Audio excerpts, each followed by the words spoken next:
किसी साथी ने मुझसे सवाल किया कि वकील साहब, किसी व्यक्ति की एप्लीकेशन के आधार पर जो मुझसे रंजिश रखता है, राजनीतिक रंजिश रखता है, मेरी व्यक्तिगत मुझसे दुश्मनी रखता है और उसकी एप्लीकेशन के आधार पर पुलिस थाने ने एफआईआर दर्ज कर दी है, तो क्या मेरे पास तमाम जो एविडेंसेस हैं, मेरे पास लिखा पढ़ी है, मेरे पास तमाम सबूत जो हैं वो मौजूद हैं, तो क्या कर सकते हैं हम अपने बचाव के लिए? तो नमस्कार दोस्तों, मेरा नाम दीपक कुलड़िया है। मैं पेशे से वकील हूं और भादरा सेशन कोर्ट में अभ्यासरत हूं। साथियों, अगर पुलिस थाना आपके ऊपर एफआईआर दर्ज कर देता है, किसी भी व्यक्ति की शिकायत के ऊपर आपके ऊपर एक्शन ले लेता है, तो आपके पास ऐसे क्या रास्ते हैं जिसकी शरण लेकर के आप अपने आप को बचा सकते हैं, एफआईआर तक रद्द करवा सकते हैं। दोस्तों, इसीलिए कानून सीखना, कानून जानना बेहद जरूरी है। अगर डेफिनेटली आपके ऊपर एफआईआर दर्ज हो गई है, आपके पास सबूत हैं, तो आप क्या काम करेंगे? सबसे पहले आप बच करके रहिए, क्योंकि कॉग्निजेबल क्राइम में पुलिस जो है वो आपको गिरफ्तार कर सकती है। हालांकि 7 साल तक के कम मामलों में पुलिस आपको गिरफ्तार नहीं करती है सामान्यतया, लेकिन 7 साल से कम मामलों में भी पुलिस चाहे तो आपको गिरफ्तार कर सकती है। कहने की बात ये आ गई कि पुलिस चाहे तो आपको गिरफ्तार कर सकती है। पुलिस तो 151 तक में आपको जो है गिरफ्तार करके पेश कर सकती है, उसके बाद भी आपको जमानत करानी पड़ती है। तो आप इस बात को नॉलेज में ये मत रखिए कि आप अगर 7 साल तक के मुकदमे, 7 साल की सजा जिन मामलों में है और उससे कम सजा के मामलों में हमारे ऊपर एफआईआर दर्ज हुई है, मान लीजिए हमारे ऊपर ऐसे मामले में एफआईआर दर्ज हुई है जिसमें सजा 5 साल की है, सजा 3 साल की है, तो क्या हमें पुलिस गिरफ्तार नहीं करेगी? ऐसा नहीं है। पुलिस चाहे तो आपको गिरफ्तार कर सकती है। इसका एक कारण है कि पुलिस को अगर लगता है कि आप जो है वो मुकदमे को प्रभावित कर सकते हैं, आप गवाहों को डरा धमका सकते हैं, तो पुलिस डेफिनेटली आपको पुलिस गिरफ्तार कर लेगी, ये प्रोविजन है।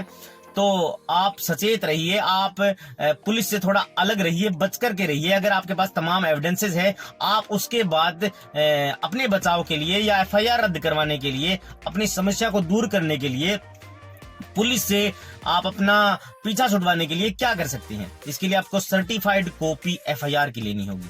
यानी कि आपके ऊपर जो एफआईआर हुई है, तो आप वकील साहब से मिलिए। अगर आप नहीं मिल सकते तो किसी भी ऐसे विश्वसनीय आदमी को भेजिए जो वकील साहब से मिले, या फिर किसी भी मुंशी से आप बात कर सकते हैं कोर्ट के अंदर, जो आपके ऊपर एफआईआर दर्ज हुई है उसकी सर्टिफाइड कॉपी ले सकता है। उस सर्टिफाइड कॉपी को आप अपने पास रखिए और उस सर्टिफाइड कॉपी के साथ एक वकालतनामे पर साइन करके आप वकील साहब के पास भेजिए, या आप खुद जा सकते हैं हाई कोर्ट में। इसके लिए आपको ध्यान रखना होगा कि जिस पुलिस थाने में एफआईआर दर्ज हुई है, उस पुलिस थाने या फिर उस कोर्ट का जो ज्यूरिडिक्शंस है, उसके आप हाई कोर्ट में जाइए, उसी के हाई कोर्ट में आपको जाना होगा। ये नहीं है कि एक घटना जो है वो हरियाणा की है और आप जाकर के जो है वो राजस्थान के अंदर या फिर यूपी के अंदर हाई कोर्ट में जाकर के रिलीफ मांग रहे हैं।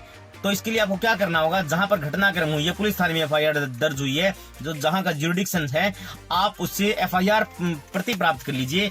अगर आप ये सोचेंगे कि एफआईआर की प्रति कहां मिलेगी, तो मैं आपको बता रहा हूं कि कोर्ट के अंदर जाकर के या किसी व्यक्ति को भेज करके आप सर्टिफाइड कॉपी, यानी कि कोर्ट जो है वो अपनी मोहर और जज साहब जो है वो अपने साइन करके आपको प्रमाणित प्रतिलिपि देते हैं एफआईआर की, आप अपने पास रखिए। आप वकालतनामा लेकर के वकील साहब के पास हाई कोर्ट में जाइए और कोर्ट जो है वो आपके मामले पे सुनवाई करके या आईओ को तलब करके ये देखता है मामले की गंभीरता को देख करके, या आपके पास तमाम एविडेंसेस हैं तो आप वकील साहब को दीजिए। वकील साहब को पूरी घटना बताइए, बात बताइए, सही जो बात है वो बताइए।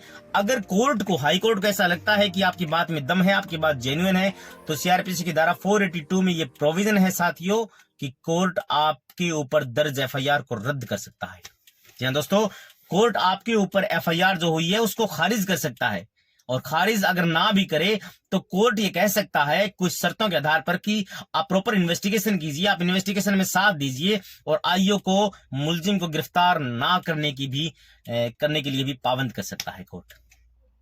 क्योंकि दोस्तों, सीआरपीसी की धारा 482 में हाई कोर्ट के पास इनहेरेंट पावर है, असीमित शक्तियां हैं। अगर आपके पास कोई भी व्यक्ति ऐसे ही झूठा मुकदमा दर्ज करवा सकता है, मान लीजिए राजनीतिक रंजिश के कारण, आजकल जो है वो पॉलिटिकल हस्तक्षेप के कारण, यानी कि किसी एमएलए, किसी एमपी के दबाव के कारण, या फिर कोई बड़े मंत्री के दबाव में कोई भी व्यक्ति को अगर कोई भी ताकतवर आदमी कुचलना चाहे, तो उसके लिए कोर्ट है। आप कोर्ट की शरण लीजिए, आप 482 में जाकर के एफआईआर को रद्द करवा सकते हैं। तो डेफिनेटली दोस्तों आप इस बात के ऊपर गौर करिए कि आपको कानून सीखना बेहद जरूरी है। अगर आपके ऊपर राजनीतिक रंजिश के कारण या कोई भी व्यक्ति दुश्मनाई रखता है तो आप उसकी सर्टिफाइड कॉपी लीजिए कोर्ट से।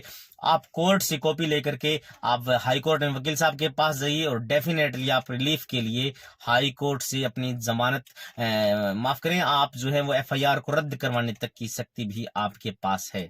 इसलिए डेफिनेटली कानून सीखिए, लड़ना बेहद जरूरी है। अगर आप सीखेंगे तो डेफिनेटली आप बेहतर तरीके से पुलिस से पीछा छुटा सकते हैं, पुलिस आपको परेशान नहीं करेगी और आप जो है वो इस तमाम समस्याओं से निकल पाएंगे।